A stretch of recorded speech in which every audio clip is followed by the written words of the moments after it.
our webinar series of SRM.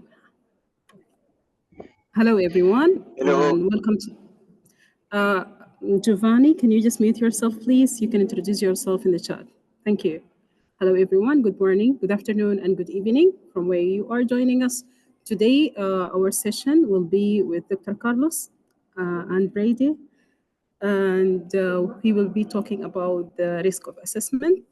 Before we start and introduce our host for today, I'm going to just share a few information about SRN, if you don't know and if you're new to it. Okay. Sorry. So Systematic Reviews and Meta-Analysis Network, previously known as SRM, African Community for Systematic Reviews and Meta-Analysis. It was launched in December 2022 and also 8 and 19 in University of Rwanda and University of Lagos in Nigeria. So the main goal is to help low and middle income country researchers to fill that gap, to help them to know more or learn about systematic reviews and meta-analysis and make practical training, workshop, webinars, and even we have mentorship program. We have groups, we have social media links in different platforms. We have Google group, and also you can follow us in LinkedIn or WhatsApp or Instagram. We have different events held monthly. You can also check that in our website. We have short workshop. It will start tomorrow. Unfortunately, the registration for this workshop was yesterday. If you didn't catch it, we have also Q&A series. This also will be in 4th of December, and we have a free practical workshop. Our host for today is Dr. Carlos. Dr. Carlos is a postdoctoral fellow at the University of Liège, I hope I pronounced it well, in Belgium. He holds a PhD in health science, public health, and epidemiology from University of Debrecen in Hungary. He also holds a degree in master in industry, so his background is industry from Brasilia in Brazil, with specialization in dental implants.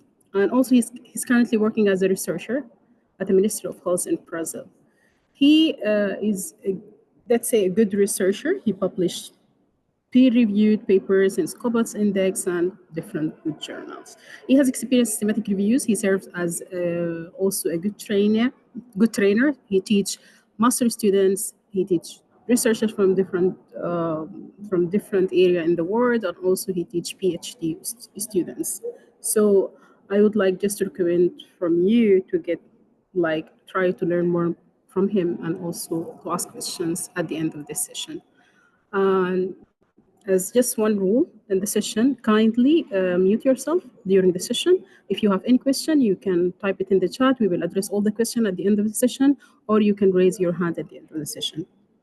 I think I forgot to introduce myself. My name is Nafisa, and I'm working with SRN as program officer. Thank you. The floor is yours, Dr. Carlos. Thank you very much, Nafisa. I will try to share my screen right now. Can you confirm to me that you can see it, please? Yes. Okay. You can just make it full screen. I think, yeah. Okay. Okay, I'd like to thank Nafisa for the introduction and also the Systematic Reviews Network for the invitation to speak today. I hope you can have a productive couple of hours in front of us. And today you're going to talk about risk of bias, quality assessment, and grade, mainly what's the difference and the characteristics of each one. I was already introduced by Nafisa, but just going back to that again, I was graduated in dentistry at the University of Brasilia in Brazil in 2018, I guess. It's been a long time. Then I done my master's also in dentistry, a specialization in dental implants. After that, I went to Hungary to pursue my PhD in health sciences. And currently I'm both a researcher at the Ministry of Health, where I do systematic reviews for the Brazilian government, and a postdoctoral fellowship at the University of Liège in Belgium. Okay, so just introducing to you guys a little bit about the source material that I used today. Most of the source material were the websites from where you can find the tools that I'm going to show you. So of course I use the main information from GRADE, from Joanna Briggs Institute, of course from Cochrane, and I put PubMed here because I would like to highlight that it's very important to check the published papers in which each tool was first published. And also, a lot of the content that I'm going to present to you guys, and also the flow of the presentation, was taken from the Brazilian book, which is The Risk of Bias in Systematic Reviews, a practical guide. This is from the COBE group. They are very well recognized in Brazil. Unfortunately, they don't have an English version of this book, but I hope I can help you guys to translate the information there. Okay, so the objective today would be to clarify the distinctions and interrelations between risk of bias, methodological quality assessment, and grade. And this is important because systematic reviews and meta-analysis, they rely on the accuracy of included studies, and misunderstanding these terms or concepts can lead to incorrect conclusions or misleading recommendations. One good example is, for example, a randomized controlled trial with unclear randomization might mislead results despite having good reporting quality. So those are different concepts. Okay, since I really like analogies and metaphors, I would like to present to you guys the cake analogy to compare risk of bias, methodological quality assessment, and grade.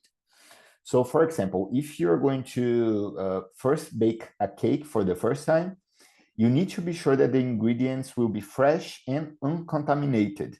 Because for example, if the eggs are rotten, the cake will taste bad no matter how well you bake the cake.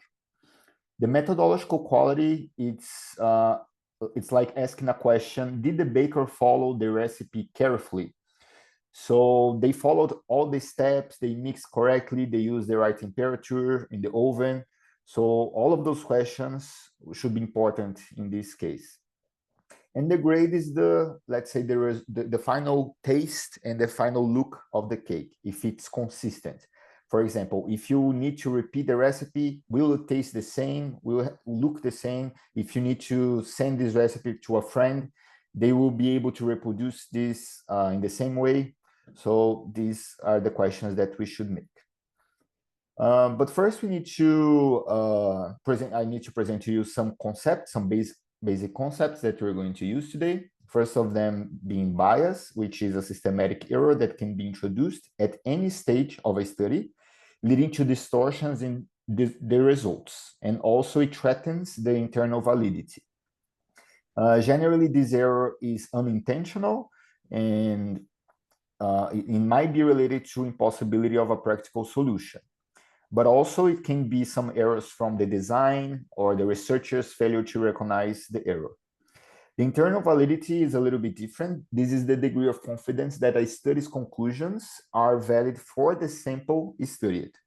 So it's the extent to which a study accurately demonstrates a causal relationship between variables, free from the influence of confounding factors or other types of biases. And the external validity, it's the applicability of the conclusions to the population in which the sample was taken or drawn, or to other similar populations of the real world. So the main differences between risk of bias and quality assessment, just to introduce to you guys. So the risk of bias focuses specifically on internal validity, whether design, conduct, or analysis distorted the results. While the quality assessment, usually it's a broader concept because it evaluates how well a study was designed and conducted. The risk of bias involves a critical judgment of potential systematic errors, while the quality assessment may include aspects like sample size calculation, even ethical approval or adherence to guidelines, for example. Risk of bias usually don't use scores. They usually classify the studies like low, some concerns, or high risk of bias, while the quality assessment usually uses scales or checklists that can generate scores. So the key difference here is that the quality assessment measures methodological rigor, while the risk of bias measures trustworthiness of the results. We do have 5 steps that are common to both risk of bias and quality assessment that we need to follow every time you use them in a systematic review. So the first one is to learn the specifics of the tool. And again, it's very important for us to check the original material. So the website in which they were published or the paper that were published first introducing the tool. Then we need to train and calibrate the reviewers that are going to participate in this part. Usually we need to do a pilot. Depending on the study, we can take 3 to 6 papers and try to do a pilot and discuss the results and align all the reviewers so they can be in the same page. The third step is the independent assessment. So it's using the tool itself in reality. So we need to take the tool and assess all the papers that we included in our systematic review. This should be done in pairs to minimize subjective influence and bias. After that, we need to do the consensus meeting. This consensus meeting can happen, for example, more than once in the study, in the middle of the study, and at the end of it, so the reviewers can be on the same page. In these meetings, we will resolve disagreements. And if the disagreement persists, we need to involve a third reviewer as a tiebreaker. And finally, we need to interpret and report the results. So we need to describe why the study was judged, for example, if it's risk of bias, why it was judged as low or high. And we need to present these results in detail using tables or figures or even writing in a descriptive way. Okay, so I will try to go really objectively and straightforwardly for the types of bias from each types of studies. First, we have the selection bias, which arises from flaws in random allocation or concealment, leading to non-comparable groups.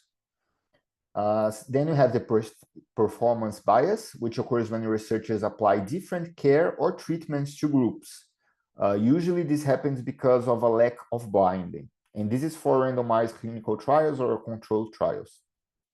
The attrition bias happens when the results from participant drop out or we have incomplete outcomes in the study. So you usually lose some patients during the study, and this could introduce a bias to our results. Then you have the detection bias, which happens when outcomes are measured inaccurately or differently across the groups. The reporting bias, usually it happens when the authors only report the favorable results or the ones that were statistically significant. And the funding bias, it usually emerges from financial or professional conflicts of interest between the treatment being analyzed or the product or even the authors and some kind of company that we could have some kind of conflict of interest.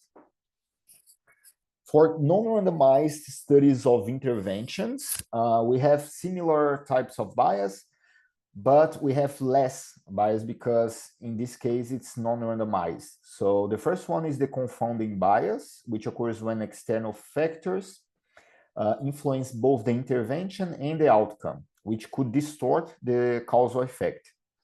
Then we have selection bias, which is the same as the previous, the one that I explained to you guys. We have information bias, which results from inaccurate measurement or classification of the exposure or outcomes. And again, the reporting bias, which is the same, so I'm not going to repeat myself. For observational studies, the thing is a little bit different. In these types of study, the research or the investigators, they do not intervene. They just observe, record the data, and analyze the data statistically. We have two types of observational studies, which are the descriptive one and the analytic ones. So the descriptive ones, we usually don't have comparison groups. Those are, for example, case reports or case series. And for the analytic observational studies, usually we include a comparison or control group, and it's used to test associations or hypotheses. In this case, we have group level analysis, such as ecological studies, which uses unit as a group, for example, a country or a city or a region, and the data is aggregated, in this case, not individual. And we have the individual level analysis. Those are more famous, so we have like cross-sectional studies, case control, or cohort studies. For observational studies, we have similar bias to the previous ones. So selection bias again, information bias again, confounding bias in this case, and also performance bias, which occurs when the awareness of the group allocation changes the participant or the research behavior. For example, if the participants can alter their habits during follow-up because they know they're being observed or evaluated. Okay, so here are the most important study designs, the types of studies, and which tool we can use to each of them for risk of bias and for methodological quality assessment. Of course, we have many more tools that are not presented here, but I chose to present to you guys the most important one, the most cited ones, the ones that are really well known by the literature. But bear in mind that we have many others, okay? Then we have to start somewhere. So let's start talking about the interventional studies, RCTs, and ROB2 2. But first, before talking about ROB2, we need to talk about ROB1, which is the Cochrane Risk of Bias 2. This version, it was the first version, it was developed by Cochrane and was a key tool for assessing risk of bias in randomized trials. It focuses solely on bias using separate domains without scoring systems. It improved a lot after compared to other tools, because the other tools, they usually mix bias with precision, applicability, reporting completeness, and other types of bias. A common limitation was a frequent assignment of unclear risk, leading to few being classified as low risk of bias. And sometimes domains were inconsistently added or removed, so the tool was less suitable for complex designs like crossover or cluster randomized trials. These were the limitations of the ROB1 tool. So there was some difficulties included assessing incomplete outcomes and selective reporting, plus many other limitations that arise because we started having more complex types of studies. So for this reason, the Cochrane group created the ROB2 tool, which is the same. It's Cochrane Risk of Bias 2. This tool distinguishes bias from imprecision, and in RCTs can be well reported following consort guidelines, but it still have high risk of bias. And this is very important to understand that it's very different for a study to be well reported, well written, and seems like the methodology is very good. But even like that, we can still have a high risk of bias. And that's why you have the differences between quality assessment and risk of bias. A major shift from the previous version is that the ROB2 assesses bias with a focus on specific outcomes rather than the study as a whole. For instance, lack of blinding, it may lead to a high risk of bias for pain assessment, but it's a low risk of bias for mortality, because mortality doesn't change if there is blinding or not, opposite from pain. So that's why ROB2 assesses the outcome and not the study as a whole. This tool utilizes 5 fixed domains to cover all major sources of bias that can affect RCTs, followed by an overall risk of bias judgment. The tool uses signaling questions and supporting algorithm to guide reviewers to judgment for each domain. And we can judge the studies as low risk of bias, high risk of bias, or some concerns. Some concerns was the unclear risk in ROB1. And this is one thing that got better in ROB2, because the unclear risk didn't say a lot, didn't inform us a lot.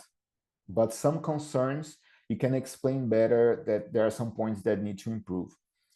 Assessing bias depends on specifying the nature of the effect. So we do have a difference between intention to treat and per protocol treatment, which is very important to differentiate. So the answers that can be used in these two are yes, probably no, no information, and not applicable.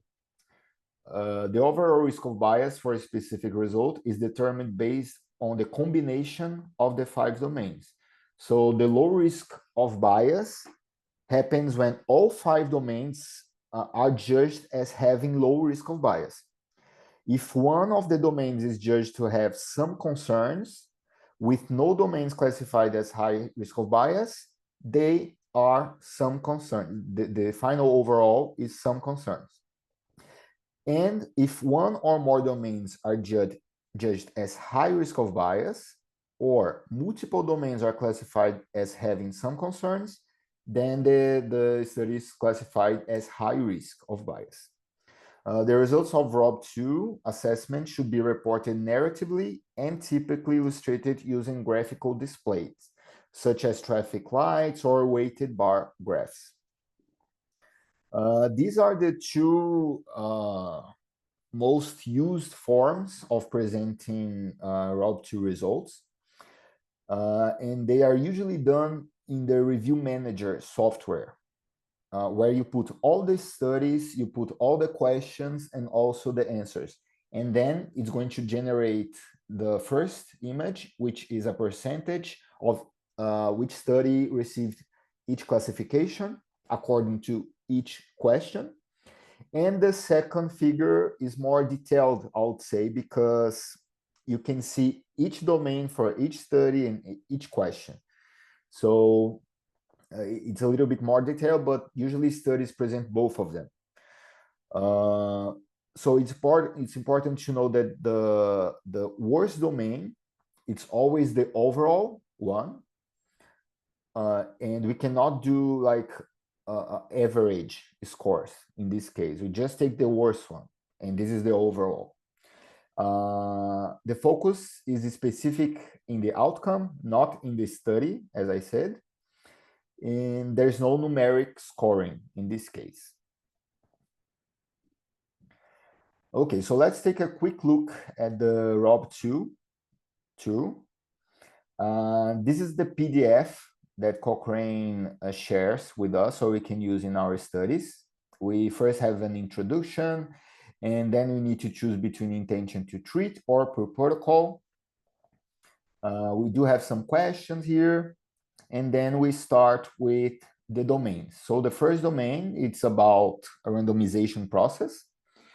And then we have the answers here that I told you about. Yes, probably no, no. And the risk of bias judgment for this domain could be low, high, or some concerns. Then we have the domain 2, specifically for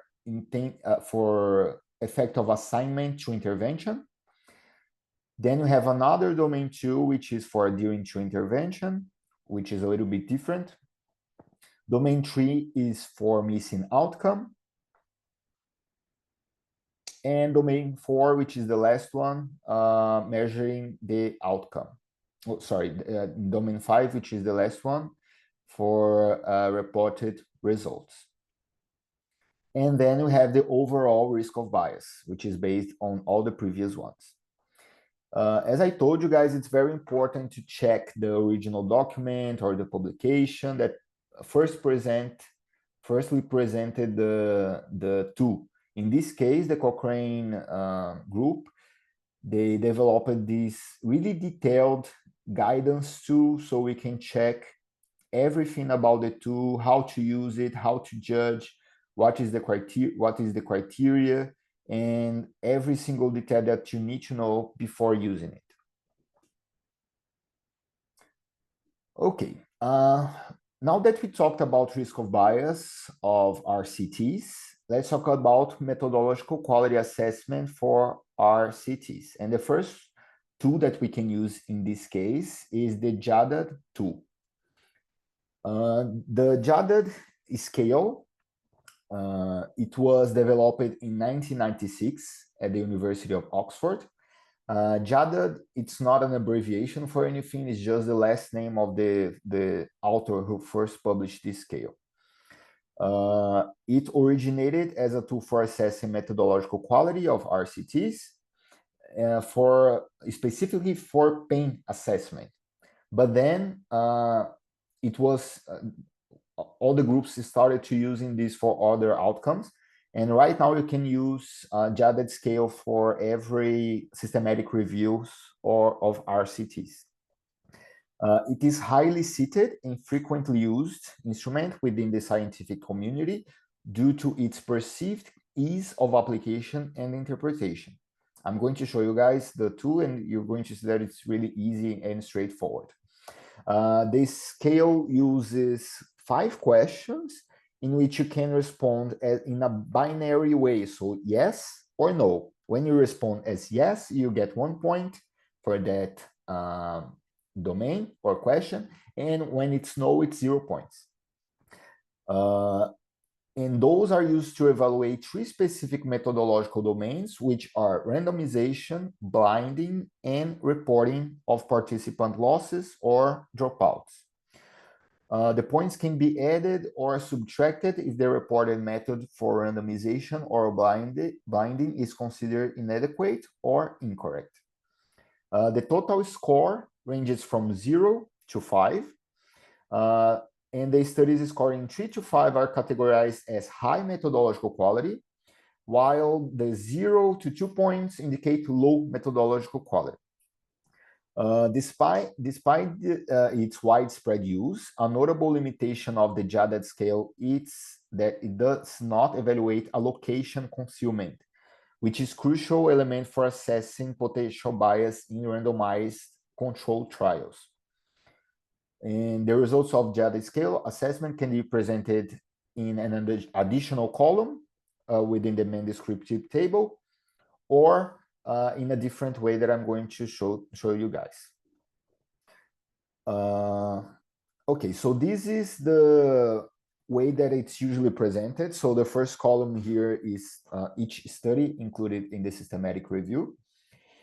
Then we have the columns for each question and the points, if it was added 1 point, if it's neutral, or if deducted 1 point. And at the final column, we can see the total score.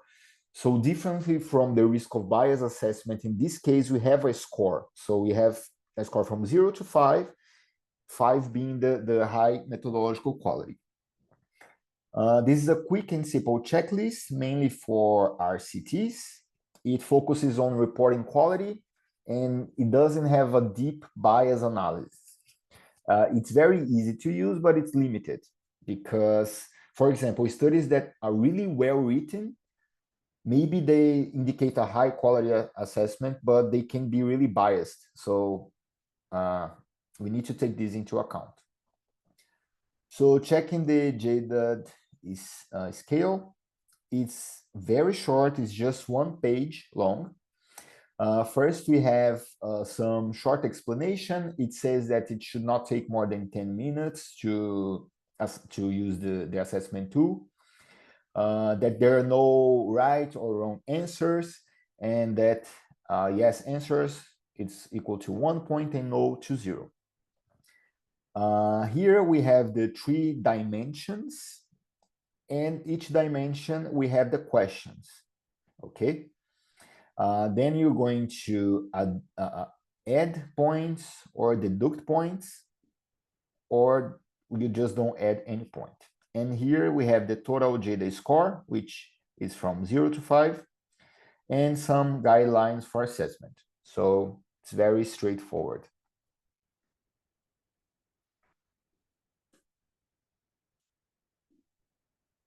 Okay, so let's talk about another tool for quality assessment in RCTs, which is Pedro tool, Pedro scale, sorry. Pedro is it's short for Physiotherapy Evidence Database, and the Pedro scale was developed in 1998 by a team of physiotherapists at the Institute of Musculoskeletal Health at the University of Sydney. It was first used only for physiotherapy studies, but then other groups started using this for every kind of RCTs, systematic reviews of RCTs, and then it became really used and cited. The scale is based on the work of Van Hagen and collaborators, and its reliability has been classified as acceptable, as it's considered suitable for assessing methodological quality of RCTs in systematic reviews. The Pedro scale includes 11 criteria, but the first item, which is eligibility criteria, relates to external validity, so it doesn't count to the final score. So again, we have 11 criteria. The first one doesn't count as a score. So we have a score that could be between 0 and 10 because it's only from questions 2 to 11. The key domains analyzed here are the random allocation concealment, the baseline comparability of groups, the blinding of subjects, therapists, and outcome assessors. If we have adequate follow-up time, the intention to treat analysis, reporting of between groups statistical comparisons, and also measures of variability and at least one outcome. If a study receives from 0 to 4 points is usually assessed as low quality, 5 to 6 is intermediate, and high quality should be between 7 points and 10 points. The good thing about the Pedro scale is that there's an online training in the website. So if your team chooses to use this tool, everyone can do the training before starting using it. The Pedro scale is widely accepted and easy to apply, but it's only for methodological quality. This is not good to assess risk of bias, for example. For these reasons, the ROB2 from Cochrane should be the primary choice when we need to assess risk of bias. However, if your group thinks that it's going to be good to add the quality assessment analysis, you can use both of them. You don't need to use only ROB2. Okay, so usually the Pedro scale results are presented in this way. It's kind of similar to the other one that I just showed you guys. But in this case, we have from 1 to 11 and the total points at the end. Of course, you just have to add the points and then you get the scores from, for example, 4, 5, or 8, such as in the figure. Okay, yeah, I already explained this. So let's take a look at the Pedro scale.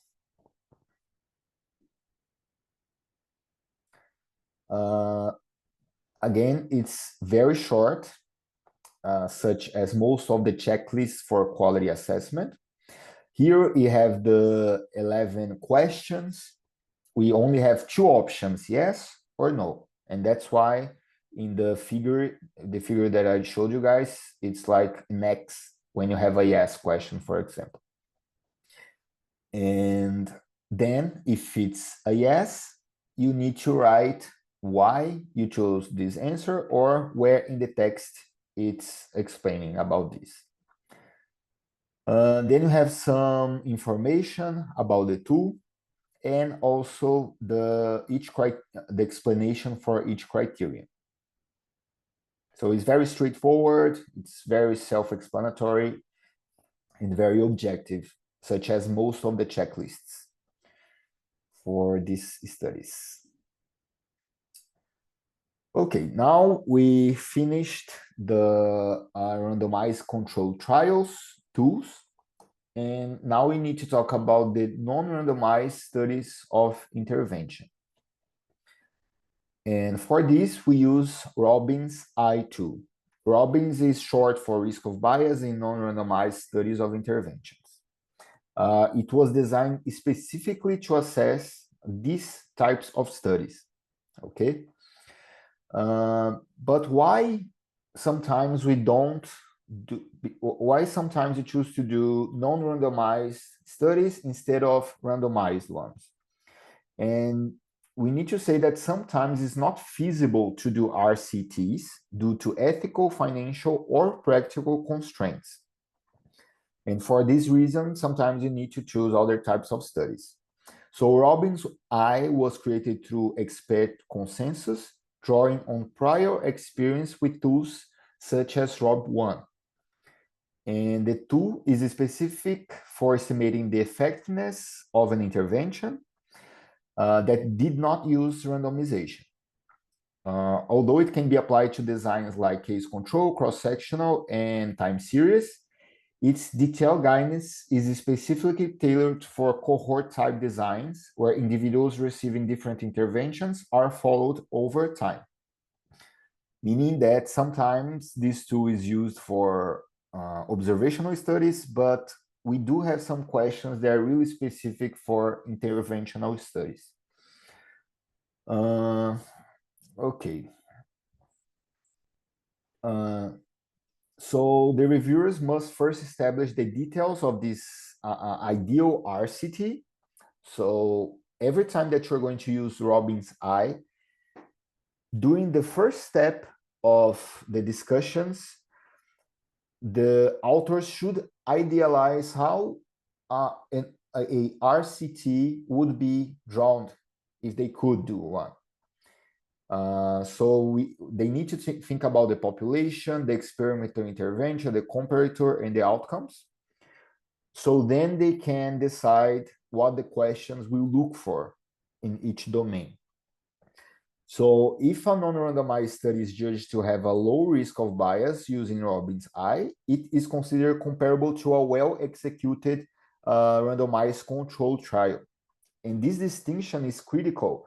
And I'm going to talk about this later, because if a non-randomized study is classified as low risk of bias, for grade approach, it's going to be the same as a randomized clinical trial. So we need to take this into consideration. Before evaluation, the reviewers must specify the desired effect, such as intention to treat or per protocol effect. Just like ROB2 that I also mentioned this. The reviewers must identify and list potential issues that are endemic to non-randomized designs, such as confounding factors or co-interventions that may occur. And for this tool, we have 7 main fixed domains to be assessed. 2 of them being pre-intervention, which are the bias due to confounding factors and selection of study participants. During the intervention, we have 1 big domain, which is the bias in classification of intervention. And the analysis post-intervention, we have 4 kinds of biases, which is the deviation from intended intervention, missing data, measurement of the outcome, and selective reporting of results. For this tool, we use signaling questions. So each domain contains hierarchical signaling questions that can include yes, probably yes, no, probably no, no information, or not applicable, which is the same as ROB2 because they are from the same group.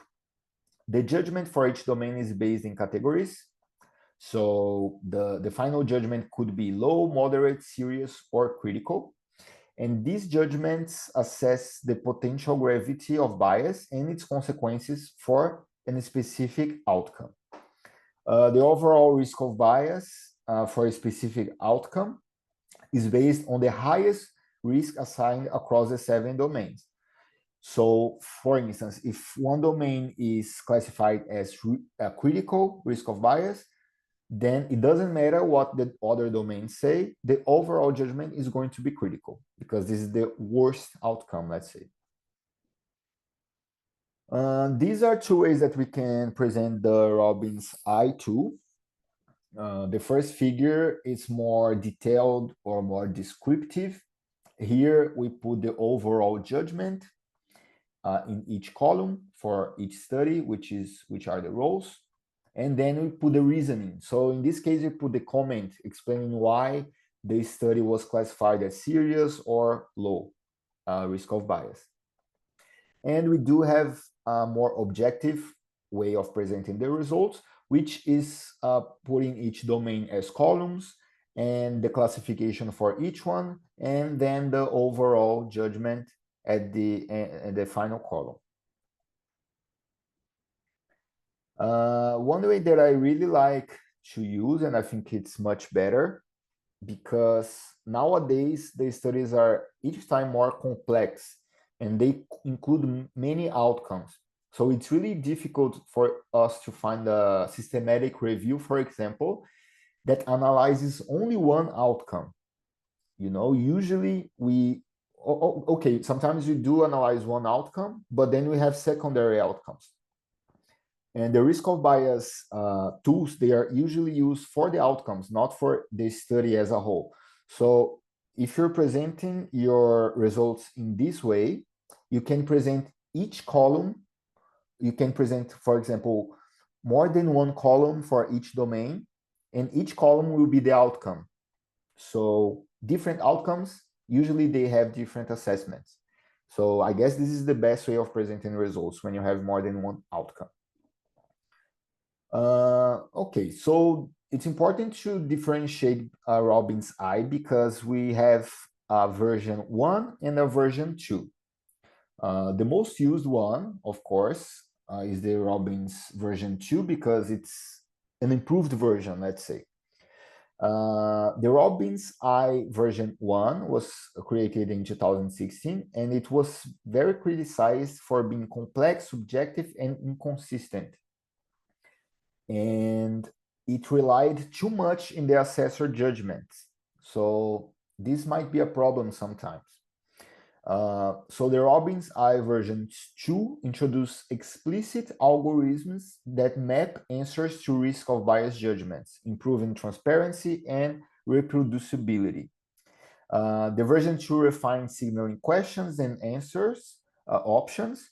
So in this case, they add some answers. It's not only yes, probably yes, no, probably no.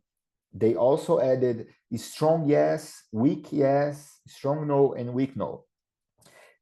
In this way, you can reduce the ambiguity and improve the inter-rater agreement. New triage section allows quick identification of studies at critical risk of bias, making the assessment process more efficient.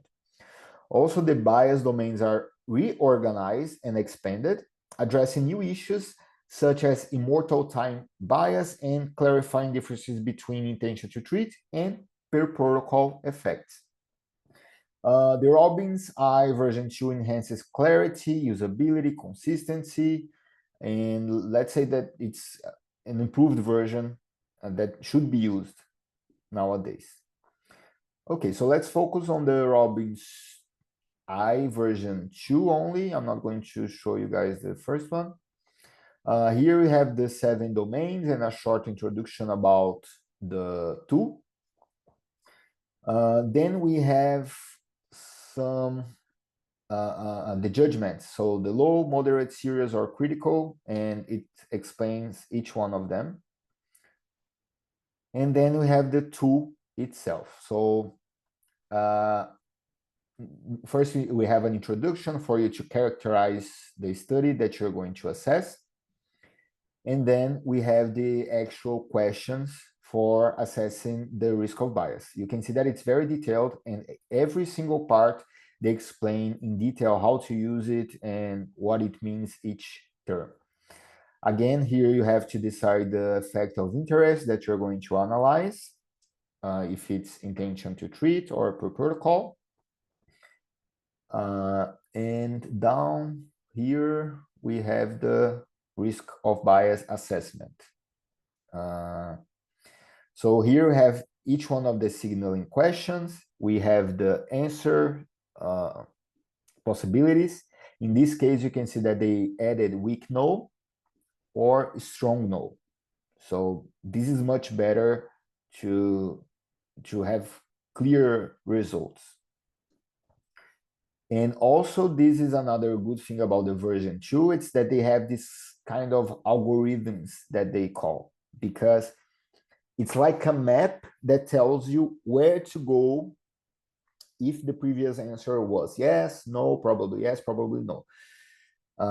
This makes the assessment to be much more direct and exact, you know. So if you're doing the assessment in pairs, what we should do, usually we get the same answers because we're following the same flow until getting to the final judgment.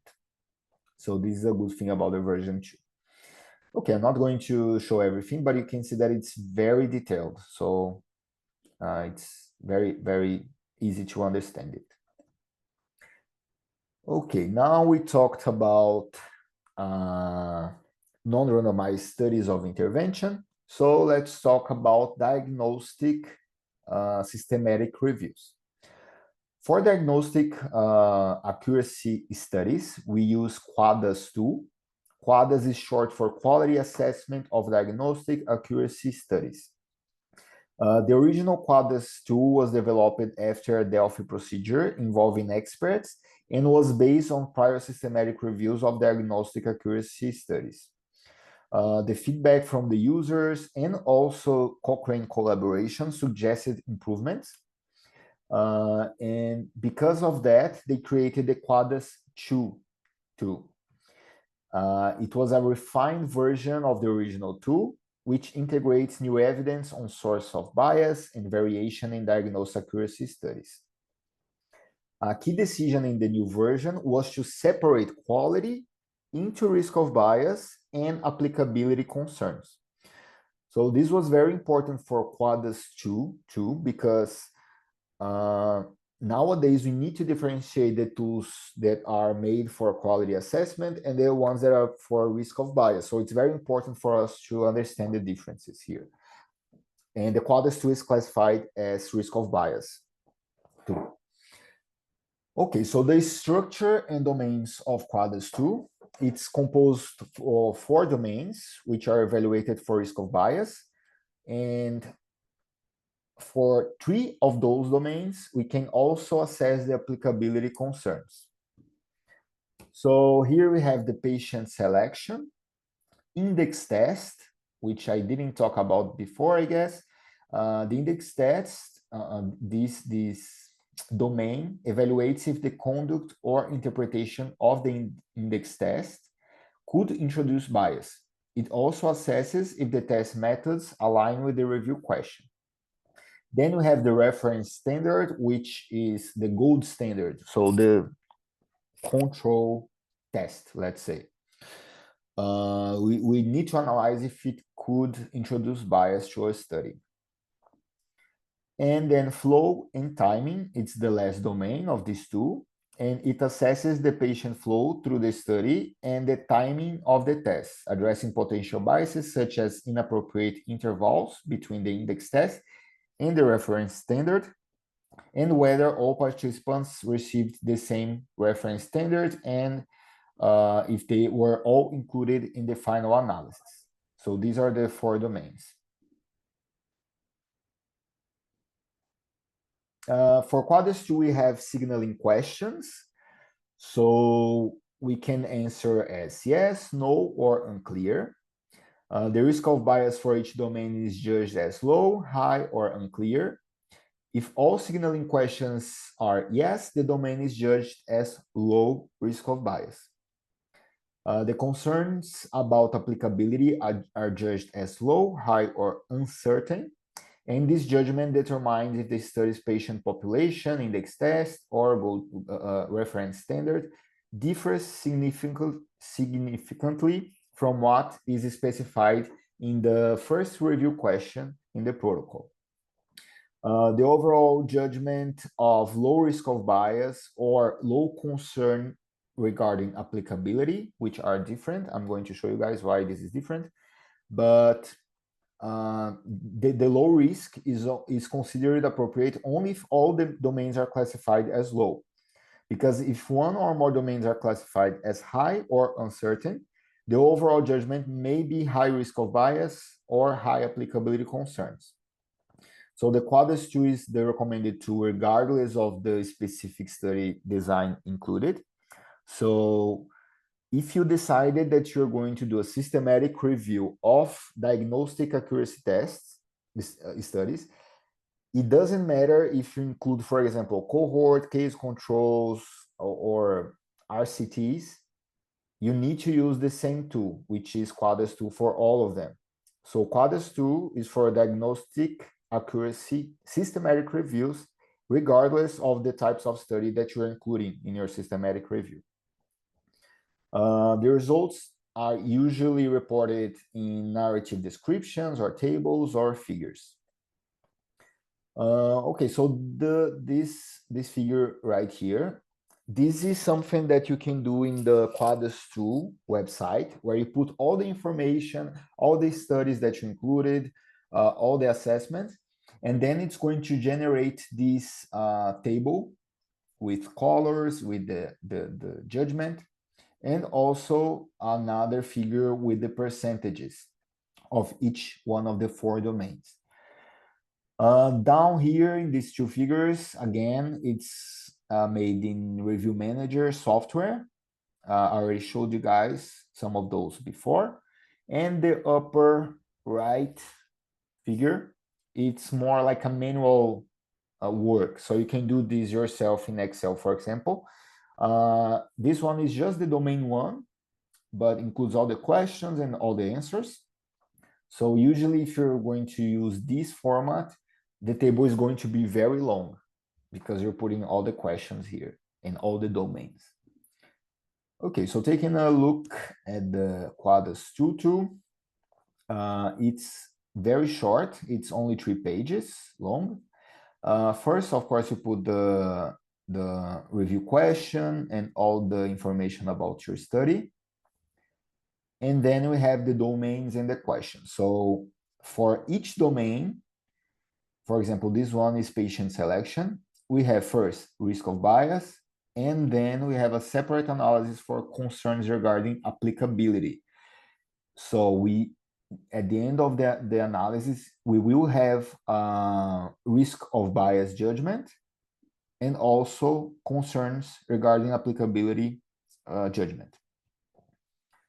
And here we have the questions included in this analysis. Then we have the domain 2, which is for index tests, the domain 3 for reference standard, and the reference 4 that it's only risk of bias. It doesn't contain the concerns regarding applicability.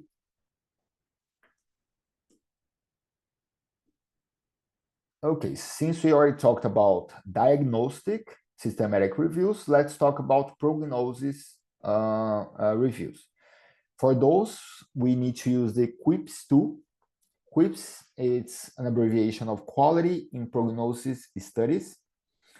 And the goal for systematic reviews for prognostic studies is to synthesize clinical variables that predict future events or explore etiological risk factors.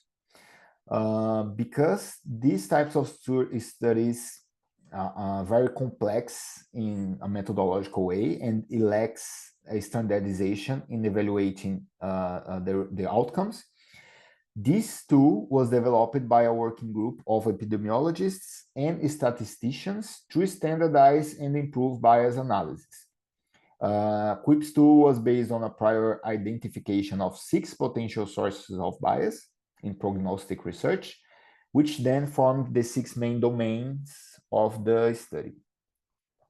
Okay, so these are the 6 domains of the QUIPS tool. Again, they are all related to risk of bias, since this is a risk of bias tool.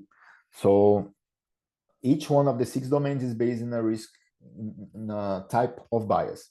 The first one being study participation. The second one is study attrition or dropouts analysis. Then you have prognostic factor measurement, outcome measurement, study confounding factors, and statistical analysis and reporting that I already talked about a little bit. For each of the 6 domains, the reviewers provide a judgment such as high, moderate, or low risk of bias. And these judgments rely on responses to prompting items, so the signaling questions, and extracted methodological comments from the study. In this case, I'm going to show you guys, you have like a drop-down menu where you can choose the answers. So you click on it, and then you have yes, partial, no, or unsure. You click on it, and then you continue your assessment. The final overall risk of bias judgment for prognostic study is typically defined by classifying studies where all or the most important domains are deemed as low risk of bias.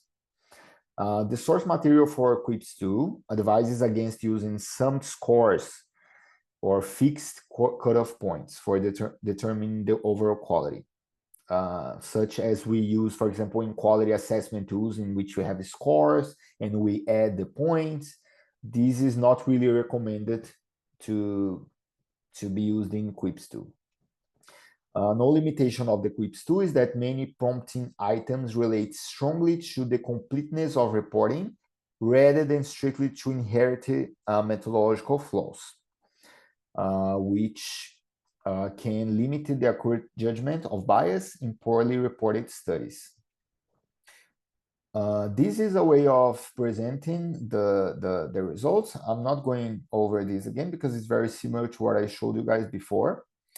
But again, we have here the domains, the 6 domains related to each kind of bias. We have all the studies included in the systematic review, and we have each judgment for each domain in each study. Okay, taking a look at the QUIPS 2. This one is a little bit longer. It's only 2 pages, but we have to fill out very much information in the columns here. So the first column, we have the 6 domains and the question or what you should evaluate in each of the domains.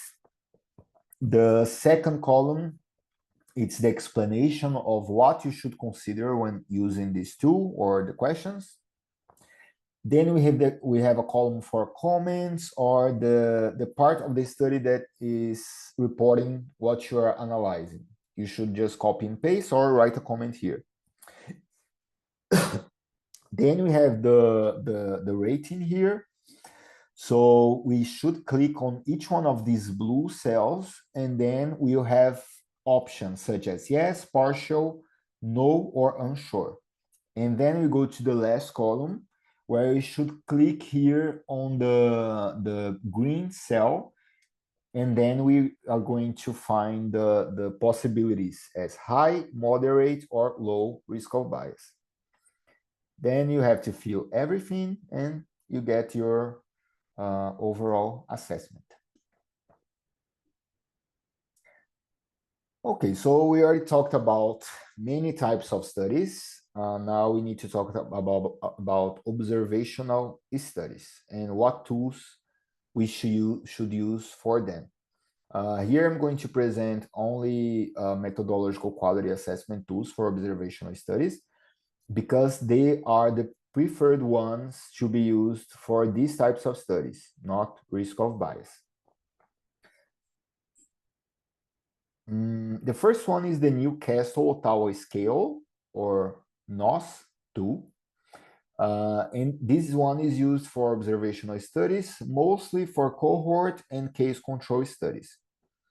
The observational studies, they are usually the choice when you cannot do RCTs or even when you cannot do non-randomized interventional studies. For a lot of different reasons, sometimes the only option is the observational study. The NOS2 is the only one accepted by the Cochrane collaboration for assessing the quality of non-randomized observational studies.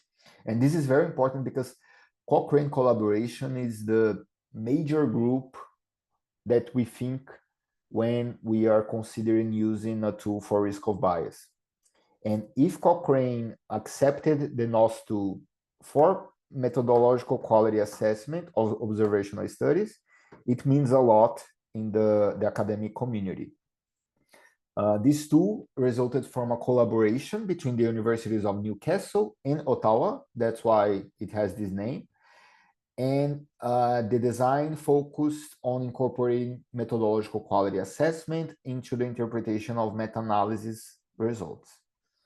The NOS2 utilizes a STAR system, where studies are rated across the criteria to achieve semi-quantitative quality score, ranging from 0 stars to 9 stars. Okay, so talking about the structure of the tool, it has 3 dimensions that are based on in methodological flaws or bias, for example. So the first dimension is selection, which assesses the selection and definition of the exposed versus non-exposed groups for cohorts, or the cases and the controls for case controls. This domain has a maximum of 4 stars. The next domain is comparability, which assesses the comparability between groups based on the study design or the statistical analysis. It takes into account the control group, the confounding factors, and this one can receive 2 stars. And lastly, we have the dimension that includes the outcome for cohort studies or the exposure for case control studies. This one can receive 3 stars. And the name already says it, so it assesses how the outcome or the exposure was determined and reported. Okay, so for cohort studies, the NOS2 emphasizes the representativeness of the exposed cohort, favoring studies derived from the general community over the studies that only select a small group as a sample. A high score, or if the study has more stars, depends on the selection of the non-exposed cohort, the accurate determination of the exposure, and the demonstration that the outcome was absent at the start of the study. For case control studies, the high quality scores are favored for studies that use community-based controls, which are controls from the population, over hospital-based controls, for example. The scale also assigns high score when the ascertainment of exposure is done blindly or through structured interviews, and when the non-response rates are comparable between cases and controls. The star rating system is used to classify the overall quality of each study, although the developers did not endorse rigid cutoff points. So the scores are often categorized in the literature to define study quality as good, fair, or poor. The NOS2 has also seen adaptations for assessing cross-sectional studies. However, the modified version for cross-sectional, it's not very well suited. not very well used, so I'm not going to focus on that today, only for case controls and cohorts. Okay, so as I said before, the NOS tool was created to present the results together with the meta-analysis. So in the right-hand side figure, you can see that the NOS score is included in the meta-analysis. So you can see the stars of each study. Or you can just present it separately, like in the figure in the left side, in which you have the three dimensions and also the each question for each dimension. And then we have all the stars here that you can make the addition and classify the study. Okay, so taking a look at the NOS tool, it's 3 pages long. It's a PDF. So here we have the first dimension selection, we have the second one and the third one. For each one, we have questions with possibilities of stars.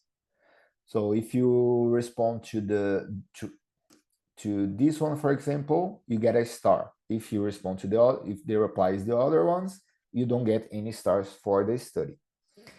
And of course, it already accounted for the maximum stars for each dimension. This is for case control, the first page. The second page is for cohort studies. And the third page is blank. So usually sometimes you can use the cross-sectional one, but I'm not going to focus on that. So only the 2 first pages.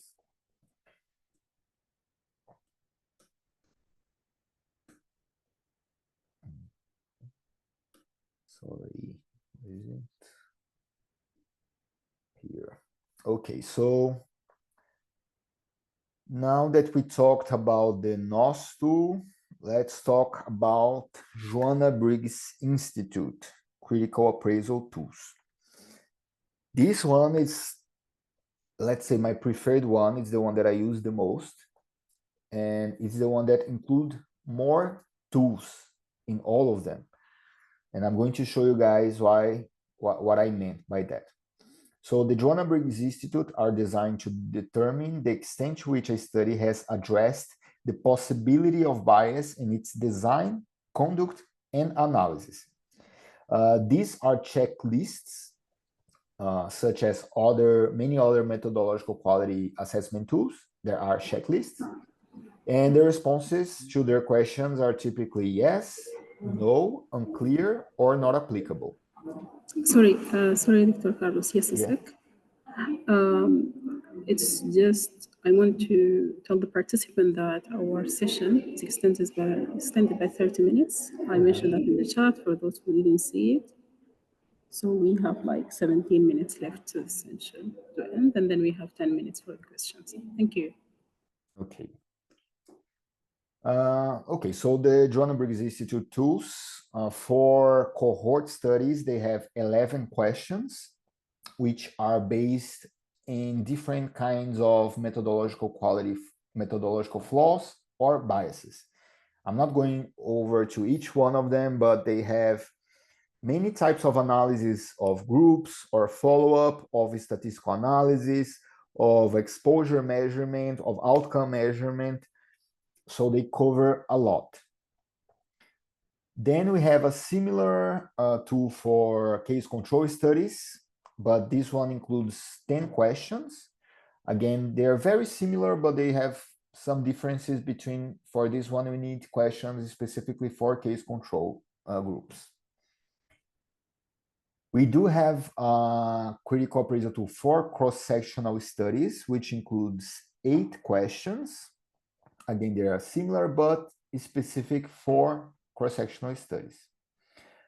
And another very important one is the tool for prevalence studies, which is very important to differentiate from cross-sectional studies tools. They are very similar, but the prevalence tool of Joanna Briggs is focused in analyzing prevalence data in any kind of study, for example, cross-sectional, cohort, or even case control studies. If you're analyzing prevalence data, then maybe you can use this one. If it's a cross-sectional study, then you can choose between both of them. The Joanna Briggs Institute tools result in quality score, but the developers emphasize the flexibility in the interpretation. So the reviewers must explicitly agree on the scoring system criteria. And this is very interesting because in this case, the authors, beforehand, while writing the protocol for the study, they can decide together what is a high, a moderate, or a low quality study. So if you're going to check some of the papers that I published, we had a meeting before to analyze which questions were the most important ones.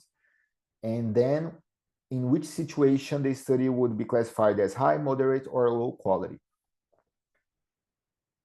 This is usually how we present the results. I already showed you many times the review manager tool, how to create this based on the questions, or you can use the Excel to generate the points based on the answers and the overall quality at the end. Taking a look at the Joanna Briggs Institute website, this is their critical appraisal tools, and look at how many tools we have for every kind of study.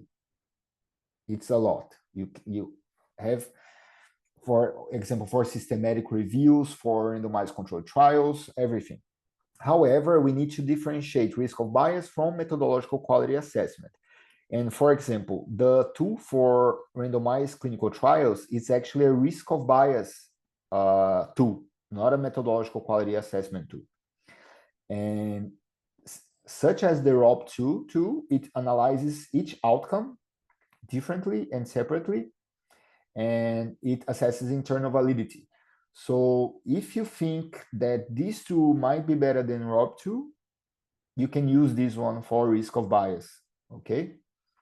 But then we have the checklist for cohort studies. In this case, this is a quality assessment tool, and it's very straightforward. So we have 11 questions, we have the answers here, and here in the PDF, you have the explanation for each one of the questions. Very similarly, we have the case control PDF with 10 questions. We have the cross-sectional one and the prevalence studies, which all look very similar, but of course they focus in different analysis.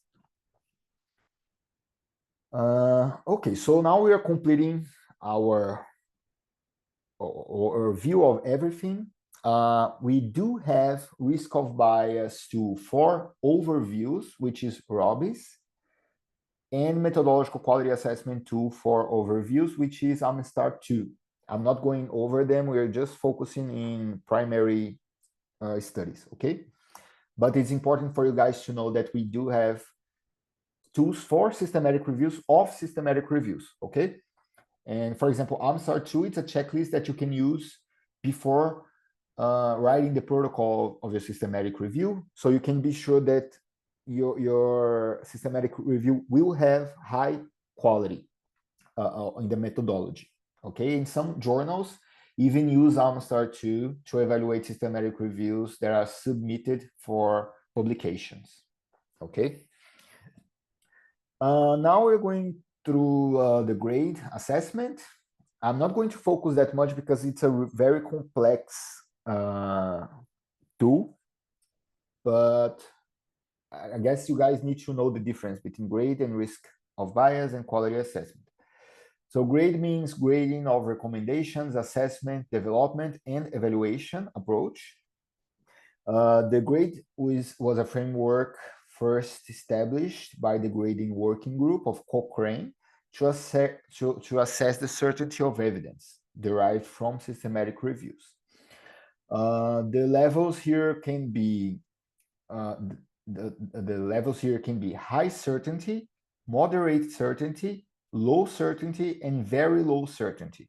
Okay. The high or moderate certainty levels suggest that the results are reliable enough for direct clinical application. And the low or very low certainty indicates that the caution must be used when you're taking the outcomes into consideration or the conclusions into considerations. And it's not very recommended that you use the conclusions in the real world, okay? The grade assessment, it usually starts, the starting certainty level for evidence depends on the study design. So usually when you're doing the grade evaluation, we start at the highest level and then you decrease, you kind of take points out. So the first thing that you should consider is the study design. So the RCTs, the randomized controlled trials, they start with the high certainty of evidence because the randomization process helps to prevent confounding factors. Then we have non-randomized studies of intervention and observational studies. And these studies, they usually start with low certainty of evidence because they're more susceptible for confounding factors because they don't have randomization, okay?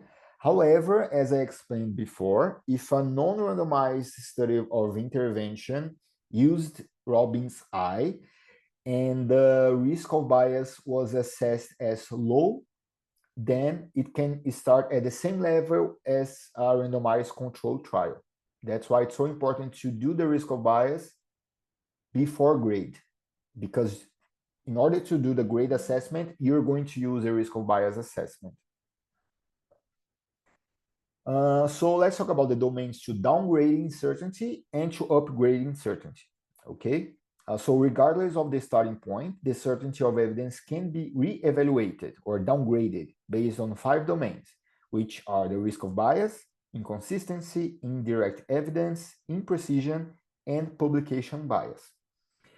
And the reasons to upgrade the certainty can be the large magnitude of effect, dose response gradient, and residual confounding or bias. To judge the risk of bias using the grade approach, the risk of bias should be performed first. So I explained this before. You need to do the risk of bias to, after that, be able to perform the grade assessment. The severity of problems related to risk of bias dictates how many levels the certainty of evidence should be downgraded. So if no serious problems are detected, we do not downgrade the certainty. If serious problems are detected, then we downgrade the certainty by 1 level, decision 2. And if very serious problems are detected, then we downgrade the certainty by 2 levels. It's also very important to perform sensitivity analysis, which is a strategy to determine if the impact of bias on the final results. And this is basically removing studies to see if the results change, okay? I'm going to explain this with this meta-analysis. So here we have 6 studies, and you can see that the meta-analysis included all 6 of them, okay? But and we can see that the favor of the result is for drug A, which is in the left side, okay? However, if we remove the studies with high risk of bias, you can see that they are not included in the meta-analysis. The meta-analysis in the lower figures, they only included 4 papers because we removed the ones with high risk of bias. In the left side, you can see that the results didn't change. They still favor drug A, okay? But here in the right side, you can see that the sensitivity analysis indicated something different. So with the results touch the middle line or the line of no effect. So if you remove studies with high risk of bias, your results is going to be very different and you cannot use the conclusions in the real world, okay? Here is a short explanation of the initial level of confidence. As I said, the RCTs start with high confidence and the observational studies with low confidence. The non-randomized one depends, okay, of the risk of bias assessment. Then we can upgrade or downgrade the confidence. Up there, we have the reasons to downgrade and the reasons to upgrade. And we have the final confidence level as high, moderate, low, or very low. For non-randomized studies and observational studies, where all studies are expected to have some degree of bias, sensitivity analysis by excluding all studies may not be meaningful. So sometimes it doesn't work for those kind of studies. In these cases, reviewers must judge the severity of risk of bias problems to determine the appropriate downgrade level. So it can be something decided in a meeting with the authors before starting the grade assessment.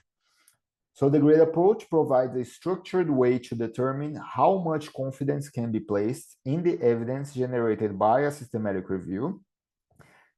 Incorporating the results of risk of bias analysis, preferably via grade, ensures transparency and rigor in reporting findings, which is essential for informed clinical decision making. Here is a very short table showing the main objectives here, what we should learn. So risk of bias and quality assessment, they analyze individual studies, while grade analyzes the body of evidence. The focus of risk of bias is internal validity. The focus of quality assessment is methodological rigor. And the focus of grade is certainty across studies. Then you have the typical tools, the ones that I talked to you about. I added Joanna Briggs Institute in the risk of bias also, because I guess it's something important to consider. And the outcome of risk of bias is the bias judgment. The quality assessment outcome, it's usually a quality score or number.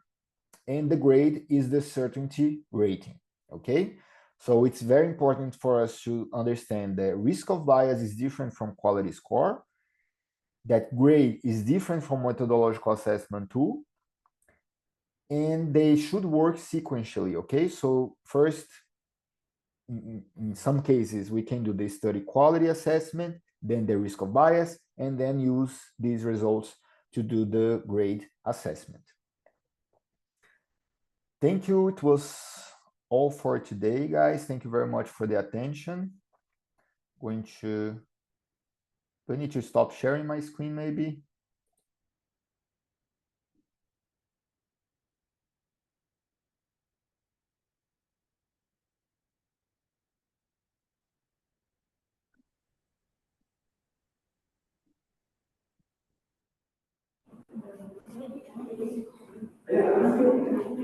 Great timing. Can you hear me? It was good timing, right? Oh, I think I lost my recording. You can hear me. I cannot hear. You cannot hear me? Just a sec. Can you speak? Hello, can you hear me?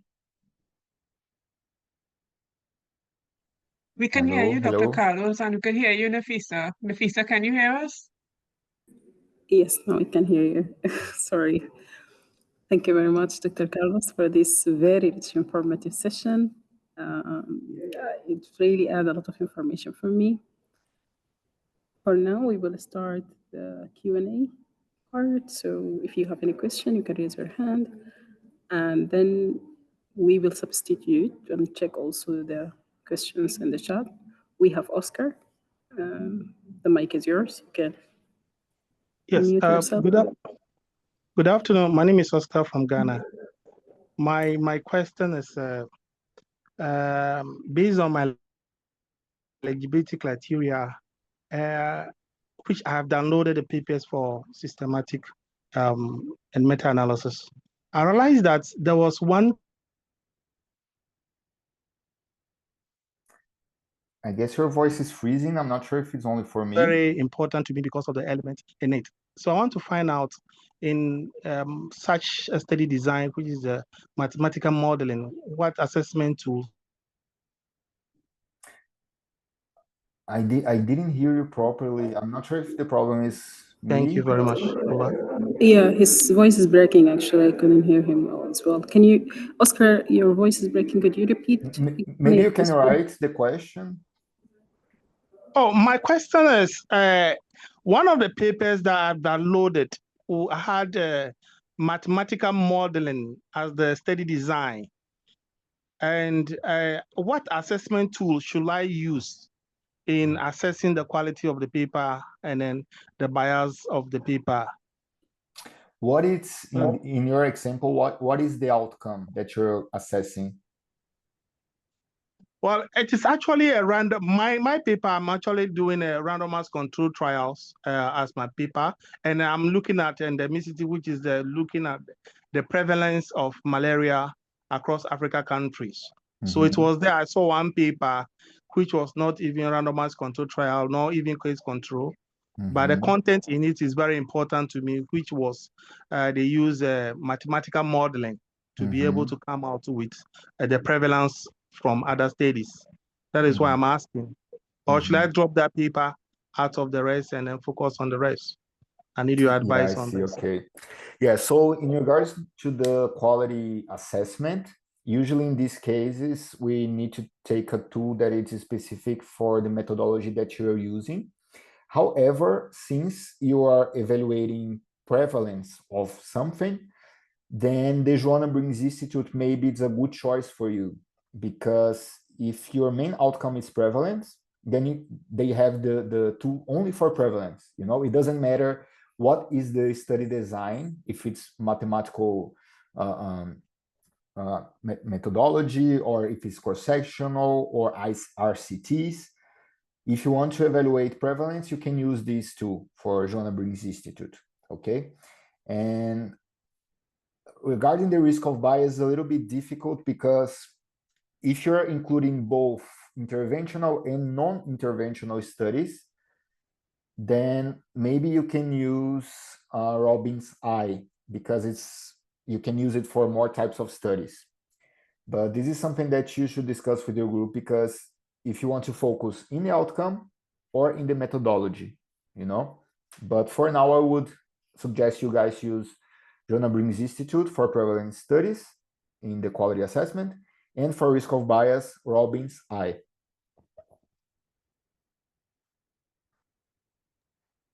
Thank you so much. You're welcome. Let's go for the next question.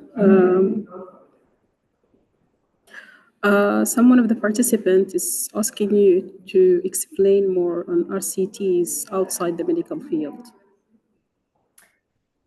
Okay, maybe I'm not the best person to do that, because I'm very health care oriented, So I guess in my life, actually, in the Ministry of Health, I guess we are using some for some systematic reviews. You're using papers that are not health related, but I guess if the methodology is similar, if you are doing randomization and you should assess concealment, how the randomization was done, if you have the control group and the comparator groups, and if you are following up the outcomes for some time, then I guess it's all kind of the same. You can use the same tools, you can use the same quality assessment tools or the risk of bias tools.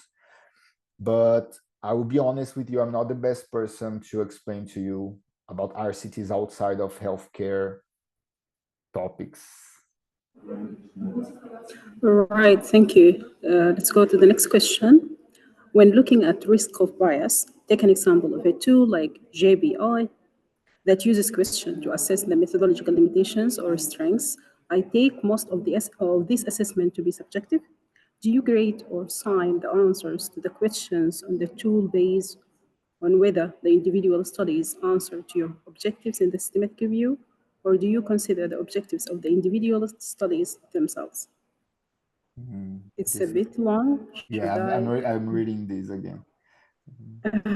I can copy paste it at the end, so you do not need to scroll.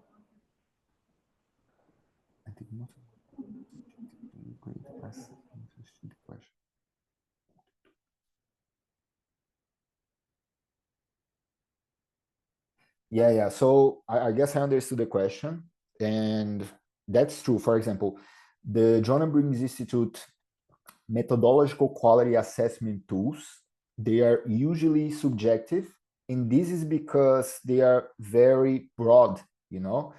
So the tool is made to be used in the most different topics and types of studies, you know. So that's why the questions, they are usually short and really broad, you know.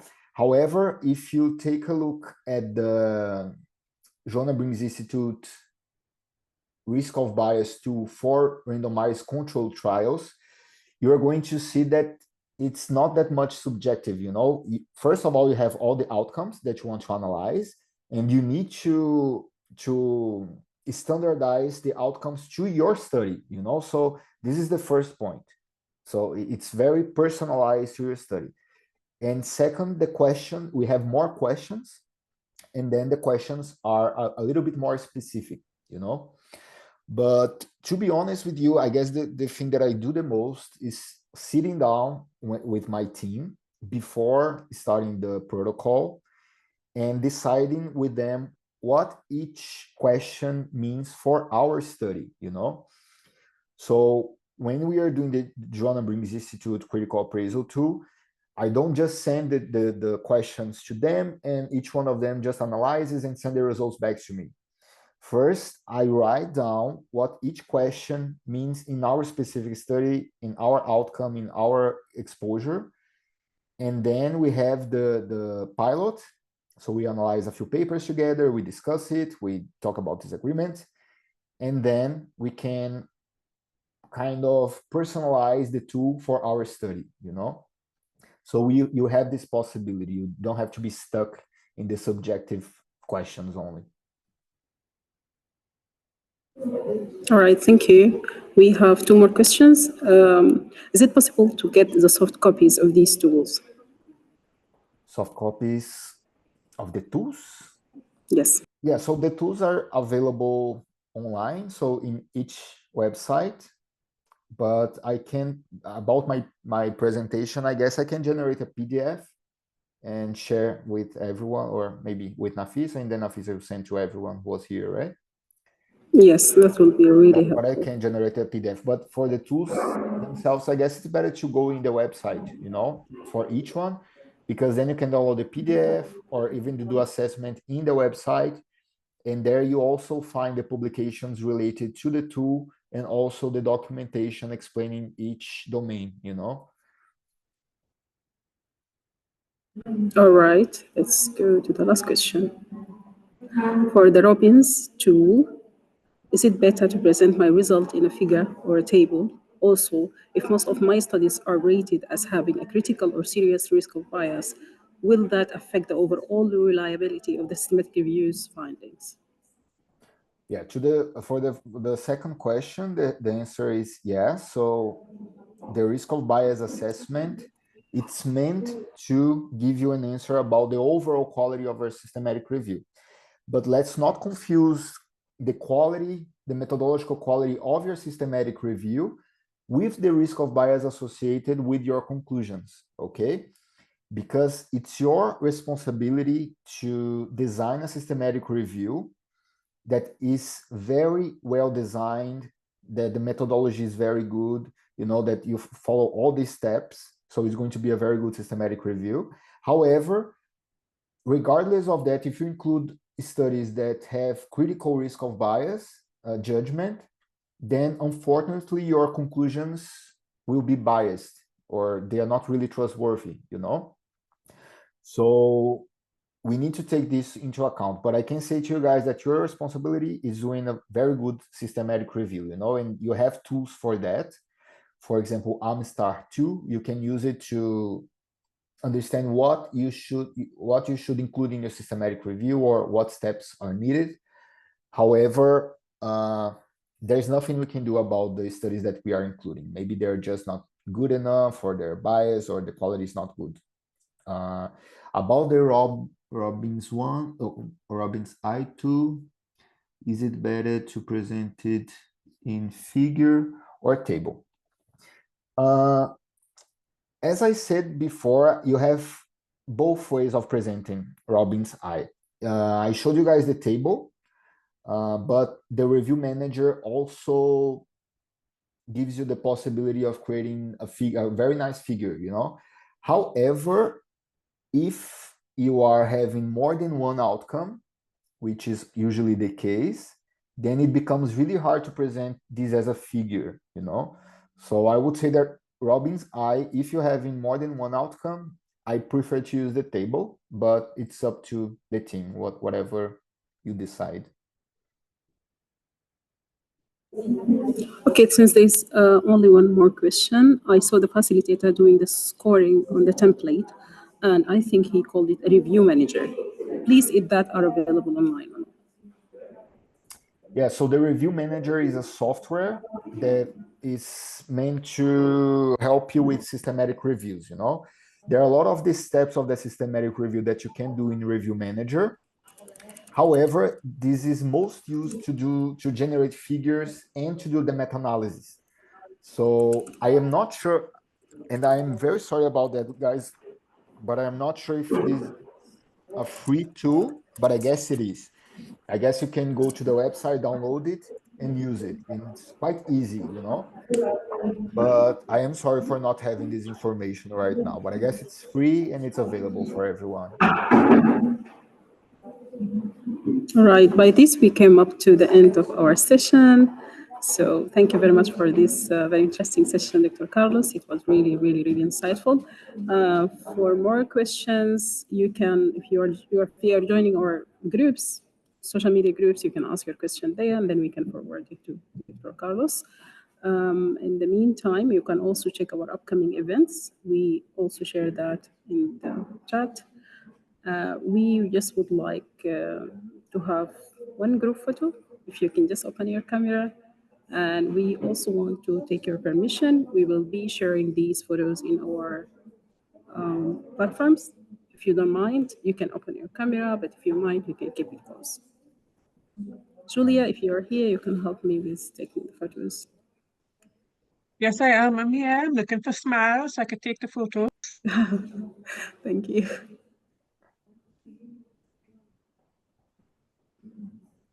Right, I'm seeing everybody still putting on their cameras. I'm on page 1. So one woman.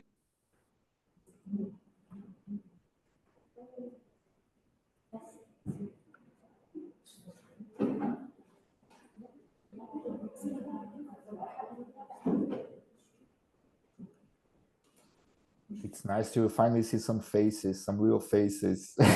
Yeah. Sometimes in these online webinars, we feel like we're just talking to the screen, you know. But it's nice to see that there are real people that I'm talking to, guys. Nice to meet you. Yeah, nice to meet you. Okay, I'm on screen 2 now with Aram and Patricia and so forth. You can put on your cameras if you wish. If not, I'll just take the photo as is.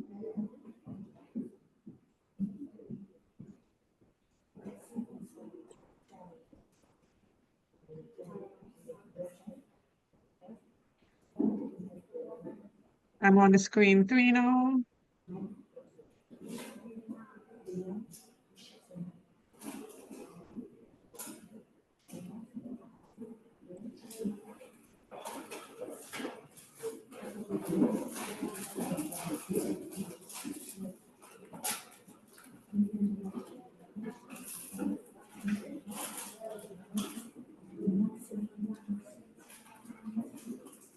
Right, so I'm on last screen. I already took the last screen, so that's it, Nafisa. Okay. All right, thank you very much, guys, for joining us today and blessing our day. Just last announcement that the recording and the slides, as well as the PDF that will be shared by Dr. Carlos, we will be sharing that in your email. And that's it. Thank you. Have a blessed day. Goodbye. Thank you guys very much. Bye-bye. Have a good day. Everyone. Thank you. Bye-bye.